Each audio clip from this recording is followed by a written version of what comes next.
Student. मैं doctor Virendra Singh. अभी इससे पहले वाले वीडियो में हमने वाणिज्यवाद के बारे में अध्ययन किया था। आज हम औद्योगिक क्रांति के बारे में थोड़ी जानकारी प्राप्त करेंगे। औद्योगिक क्रांति क्या थी, इसके क्या कारण थे, इसके बारे में हम आज जानेंगे। 18वीं शताब्दी के मध्य में विश्व इतिहास में दो प्रमुख घटनाएं घटी जिन्होंने मानव जीवन के इतिहास को सर्वाधिक प्रभावित किया। उनमें से एक है फ्रांस की क्रांति और दूसरी है औद्योगिक क्रांति। फ्रांस की क्रांति से ही उग्र राष्ट्रवाद को जन्म दिया। इसी राष्ट्रवाद के आधार पर इटली और जर्मनी जैसे देशों का एकीकरण हुआ। 19वीं और 20वीं शताब्दी में एशियाई अफ्रीकी देशों में राष्ट्रवादी आंदोलन भी प्रारंभ हुए। 18वीं शताब्दी तक यूरोप एक कृषि प्रधान समाज था। वहाँ मशीन, ऊर्जा, बाष्प शक्ति आदि सभी का अभाव था। केवल मानव श्रम ही ऊर्जा का एकमात्र स्रोत था।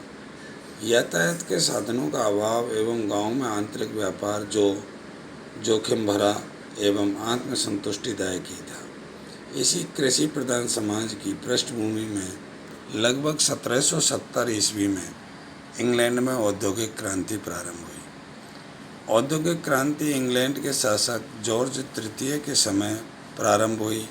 औद्योगिक क्रांति ने कृषि प्रधान समाज को औद्योगिक समाज में परिवर्तित किया, जिससे उत्पादन, निर्माण व वितरण की प्रणालियों में परिवर्तन हुआ। औद्योगिक क्रांति शब्द का प्रयोग सर्वप्रथम 1831 में फ्रांसीसी समाजवादी लुई ब्ला ने किया। इसके बाद 1845 में फ्रेडरिक एंजल ने, 1848 में जॉन स्टुअर्ट मिल ने, 1867 में कार्ल मार्क्स ने तथा 1880-81 में अर्नोल्ड टॉयनबी ने इस शब्द को अपने दृष्टिकोण से परिभाषित किया। अर्नोल्ड टॉयनबी ने इस शब्द को सर्वाधिक लोकप्रिय बनाया। उन्होंने अपनी एक पुस्तक the industrial revolution of the 18th century in England में औद्योगिक क्रांति के बारे में विस्तार से वर्णन किया है। औद्योगिक क्रांति के अध्ययन में हमें दो बिंदुओं को मुख्य रूप से ध्यान देना आवश्यक होगा। पहला बिंदु, औद्योगिक क्रांति आम क्रांतियों जैसी नहीं थी। आम क्रांतियों में उग्रता, खून खराबा, विस्फोटक प्रवृत्ति आदि विशेषताएं देखने को मिलती हैं, परंतु इस क्रांति में सभी पक्षों पहलुओं का अभाव था। औद्योगिक क्रांति का स्वरूप विकासवादी था। 18वीं शताब्दी में इंग्लैंड में होने वाला विकास क्रांतिकारी था, इसलिए इसे क्रांति की संज्ञा दी गई है। दूसरे बिंदु के रूप में देखते हैं, यह क्रांति एक समय में एक साथ सभी स्थानों पर नहीं हुई। 1770 के लगभग यह क्रांति इंग्लैंड में प्रारंभ हुई और 50 वर्षों तक इसका प्रभाव इंग्लैंड पर रहा। इसके पश्चात इस क्रांति का प्रभाव यूरोप के प्रमुख भूभाग पर पड़ा। फ्रांस, बेल्जियम, अमेरिका जैसे देशों में इस क्रांति का प्रभाव 1815 ईस्वी के पश्चात पड़ा। इस प्रकार औद्योगिक क्रांति अन्य क्रांतियों से भिन्न थी। औद्योगिक क्रांति के क्या कारण रहे जिनके कारण ये इंग्लैंड में सबसे पहले प्रारंभ हुई? इसके कारणों का हम थोड़ा एक एक करके विश्लेषण करते हैं। पहले कारण के रूप में हम देखते हैं, इंग्लैंड में पूंजी की उपलब्धता। औद्योगिक क्रांति से पूर्व इंग्लैंड में 17वीं एवं 18वीं शताब्दी के प्रारंभ में कृषि के क्षेत्र में क्रांति हो चुकी थी, जिसके परिणाम स्वरूप कृषि उत्पादन में कई गुना वृद्धि हुई। इस कृषि क्रांति में महत्वपूर्ण भूमिका Jethro Tull, Charles Townshend, Robert Blackwell जैसे भूस्वामियों की रही। जेथरो टॉल ने सीड ड्रिल व कल्टीवेटर नामक यंत्र का आविष्कार किया। चार्ल्स टाउनशेंड ने कृषि चक्र विधि प्रारंभ की व सिंचाई के साधन बढ़ाने के प्रयास किए।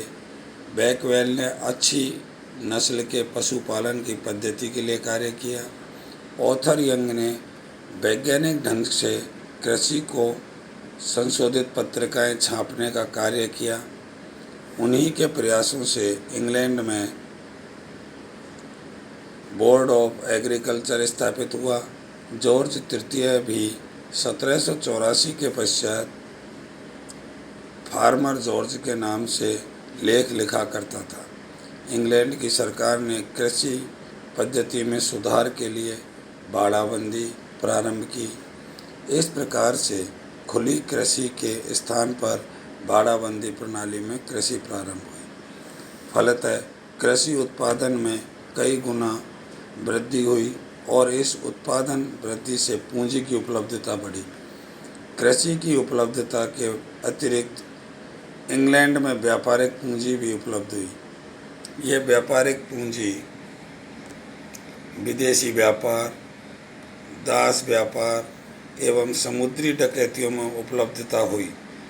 इस प्रकार कृषि व व्यापारिक पूंजी की उपलब्धता में औद्योगिक क्रांति को संगत बनाया और चूंकि यह पूंजी इंग्लैंड की उत्पन्न थी, अतः नई क्रांति इंग्लैंड में ही प्रारंभ हुई। क्योंकि यह पूंजी जो थी यह इंग्लैंड में ही उपलब्ध थी, अतः यह क्रांति इंग्लैंड में ही प्रारंभ हुई। दूसरे कारण के रूप में हम देखते हैं सस्ते श्रम की उपलब्धता। 17वीं और 18वीं शताब्दी में इंग्लैंड की जो जनसंख्या थी उसमें तीव्र वृद्धि हुई। फलतः वहाँ औद्योगिक विकास के लिए सस्ता श्रम उपलब्ध हुआ। दूसरी ओर बाड़ाबंदी प्रणाली के कारण छोटे किसान एवं सैकड़ों श्रमिक बेरोजगार हुए, जो कि अब नगरों में होने वाले औद्योगिक विकास के लिए उपलब्ध थे। इस सस्ते श्रम की उपलब्धता ने औद्योगिक क्रांति को संभव बनाया और क्योंकि यह परिस्थिति इंग्लैंड में थी इसलिए यह क्रांति इंग्लैंड में ही प्रारंभ हुई। तीसरे कारण के रूप में हम देखते हैं वाणिज्यिक और समुद्री गतिविधियाँ। औद्योगिक खोजों के परिणाम स्वरूप पश्चिमी यूरोपीय देशों में जहाज उद्योग का विकास हुआ और इस उद्योग में इंग्लैंड ने सभी देशों को पीछे छोड़ दिया और 17वीं शताब्दी तक इंग्लैंड समुद्र की रानी बन चुका था। इंग्लैंड के जहाज दुनिया के कोने कोने में पहुंचने लगे। इन जहाज़ों से इंग्लैंड कच्चा माल, चाय, तंबाकू, कपास, गरम मसाले, चावल, चीनी आदि वस्तुएं आयात करता था, लेकिन उसका निर्यात केवल ऊनी वस्त्रों का ही था। इसलिए इंग्लैंड का व्यापारिक एवं आर्थिक शक्ति बनने हेतु आयात निर्यात के बीच संतुलन स्थापित करना अनिवार्य था और इसके लिए ज़रूरत थी कि वो अधिक से अधिक निर्यातित वस्तुओं को अधिक उत्पादन करे और अधिक उत्पादन के लिए मशीनों की आवश्यकता थी, जिनका आविष्कार इंग्लैंड ने किया। फलतः औद्योगिक क्रांति संभव हुई। चौथे कारण के रूप में हम देखते हैं प्राकृतिक संसाधनों या कच्चे माल की उपलब्धता। कोयला एवं लोहा किसी भी उद्योग की रीढ़ होते हैं और यह इंग्लैंड पर इस कृपा ही थी कि ये दोनों वहाँ प्रचुर मात्रा में एवं आसपास ही उपलब्ध थे। मुख्यतः यॉर्कशायर और लंकाशायर में इनकी प्रचुरता थी। इंग्लैंड की जलवायु ने भी औद्योगिक विकास में सहयोग दिया। जलवायु की आर्द्रता मुख्यतः सूती वस्त्र उद्योग में सहायक सिद्ध हुई।